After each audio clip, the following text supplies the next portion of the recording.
If you are receiving a lot of notifications from Eversend app, then in this video, I'm going to show you how you can permanently disable them. If this video helps, please like and subscribe. To permanently stop Eversend app notifications, we need to access the app info page. You can simply do this through settings, or you can just long press on your app and you should see app info. If you don't see this app info option, you should see a settings gear or even the name of the app.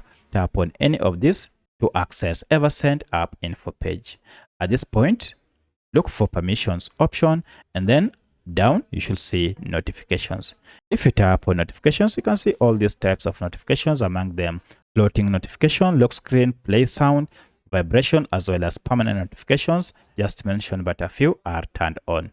To disable all of them, just toggle off show notifications. From now henceforth, you'll never again receive notifications from Eversend app.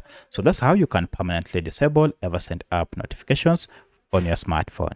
If you have any other question, kindly let me know in the comment section. Otherwise, thanks for watching, and let's meet in the next video.